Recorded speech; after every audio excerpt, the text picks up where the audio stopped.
हम सब लोगों ने कभी ना कभी अपनी जिंदगी में नॉर्मली कभी ना कभी दांत निकलवाया होता है, चाहे वो दांत ज्यादा खराब होने की वजह से हो या कभी ब्रेसेस ट्रीटमेंट के चलते हो। तो इन दांत निकलवाने के बाद हमें क्या प्रिकॉशंस लेने होते हैं, क्या परहेज लेने होते हैं, इसके बारे में आज हम लोग डिस्कस करेंगे। तो मैं डॉक्टर नियति Arora, crown hub dental clinic Delhi से आपको इसके बारे में कि हमें क्या क्या परहेज रखने चाहिए ताकि हमारी जो हीलिंग है, जो वहां पे जख्म बना है, वो अच्छे से हील हो जाए, उसके लिए क्या क्या प्रिकॉशंस लेने हैं उसके बारे में हम लोग बात करेंगे। तो सबसे पहले जब भी आप किसी डेंटिस्ट के पास जाते हैं, वो आपका दांत निकालते हैं, वो नॉर्मली वहां पे एक कॉटन दबाने के लिए बोलते हैं। उस कॉटन को आपको 30 से 45 मिनट्स के लिए प्रेस करके रखना होता है ताकि आपकी जो ब्लीडिंग है वो अंडर कंट्रोल आ जाए। ब्लीडिंग जो है वो जब आप प्रेशर अप्लाई करते हैं उस एरिया पे, तो वो कंट्रोल होनी शुरू हो जाती है, वहां पे क्लॉट या एक खून का गट्ठा बन जाता है जो आपकी हीलिंग में हेल्प करता है। तो सबसे पहली चीज होती है कि आपने उस कॉटन को वहां पे दबा के रखना है 30 to 45 मिनट्स के लिए। उसके बाद जब आप 30 से 45 मिनट के बाद उसे निकाल देते हैं, उसे फेंक देते हैं, उसके बाद हम नॉर्मली रेकमेंड करते हैं कि आप एक ठंडी चीज खाएं, जैसे कि नॉर्मली हम डेंटिस्ट आपको आइसक्रीम खाने के लिए रेकमेंड करते हैं। आइसक्रीम में भी आप नॉर्मल कप आइसक्रीम खाएंगे बिना नट्स के, जो प्लेन फ्लेवर्स होते हैं।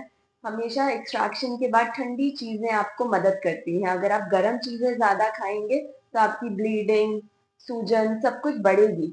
अगर ठंडी चीजें खाएंगे तो ये सब चीजें कंट्रोल होंगी।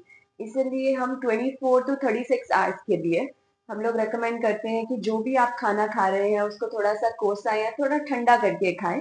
बहुत गर्म चीजें जैसे कि गर्म चाय, गर्म दाल सब्जी, ये सब चीजें इतनी देर के लिए 24 to 36 आवर्स के लिए ना खाएं, ताकि आपकी जो हीलिंग है वो बेटर होती रहे वहां पे।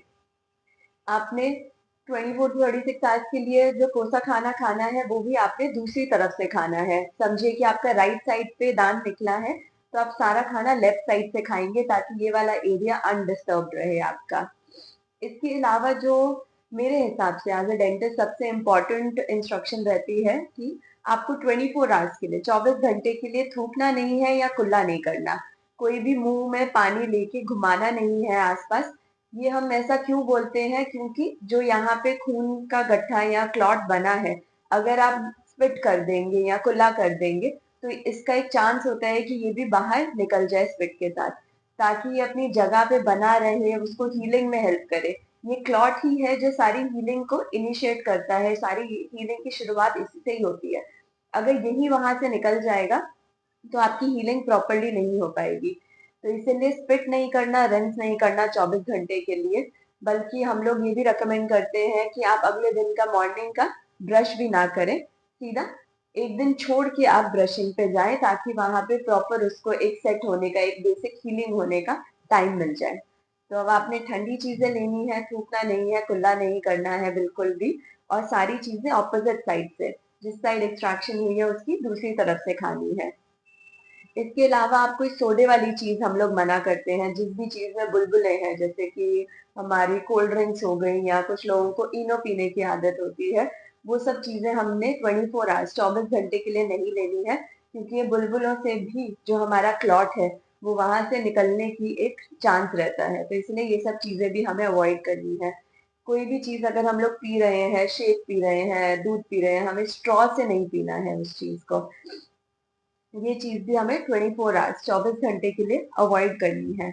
अगर आप किसी चीज का सेक करना चाहते हैं, जैसे कि ठंडे या गर्म का, तो हम लोग एक्सट्रैक्शन के बाद ठंडे का सेक रिकमेंड करते हैं कि आप आइस पैक बाहर से अप्लाई करिए। एक्सट्रैक्शन के बाद कभी भी गर्म सेक नहीं करना चाहिए, हमेशा ठंडा सेक करना चाहिए। ठंडा सेक करने से वहां का दर्द, वहां की सूजन कम होती है। गर्म सेक करेंगे तो सूजन वहां से बढ़ सकती है। तो आपने 48 आवर्स के लिए जब भी आप करें तो आप ठंडा सेक करें। उसके बाद अगर आप करना चाहते हैं तो थोड़े से कोसे पानी में नमक डाल के आप हल्के कुल्ले कर सकते हैं, उससे भी आपकी हीलिंग में काफी हेल्प मिलेगी। तो ये है बेसिक इंस्ट्रक्शंस आपके।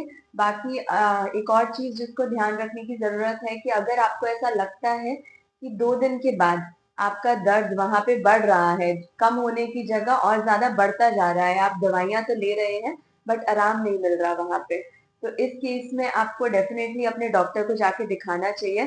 कई बारी हीलिंग प्रॉपर नहीं होती और डॉक्टर को या डेंटिस्ट को वहां पे एक ड्रेसिंग देनी पड़ती है। उस ड्रेसिंग को आपको 2-3 दिन लगवाना पड़ता है लगातार। आपको हर दिन जाना पड़ता है, 2 मिनट लगते हैं, बट ये ड्रेसिंग करवानी जरूरी होती है क्योंकि उसी से ही आपका जख्म भरेगा, नहीं तो ये दर्द बढ़ता जाएगा। तो अगर आपकी सिचुएशन में भी ऐसा कुछ हुआ है तो जरूर अपने डेंटिस्ट को जाके दिखाइए, उसे अवॉइड मत करिए। घर पे दवाइयाँ लेके उसको ठीक करने की कोशिश मत करिए क्योंकि वो ऐसे ठीक नहीं होगा। तो ये एक मैक्सिमम इंस्ट्रक्शंस है जो आपको एक डेंटिस्ट दे सकता है। बाकी अगर आपके केस में कुछ इसके अलावा कुछ कॉम्प्लेक्सिटी है, जैसे कि वहाँ पे सूचर दिए गए हैं, टांके दिए गए हैं, तो उसको 1 हफ्ते के बाद आके रिमूव करवाना पड़ता है। आप 5 से 7 दिन के बीच में जाके उसको रिमूव करवा सकते हैं। तो ये सब इंस्ट्रक्शंस हैं। अगर आपको भी इसके अलावा मतलब अगर आपको भी कभी एक्सट्रैक्शन करवाने के बाद कोई ऐसी डिफिकल्टी फेस हुई है आपने भी, तो हमें जरूर कमेंट बॉक्स में बताइए। ऐसी और जानकारी के लिए प्लीज हमें लाइक और सब्सक्राइब करें। Thank you.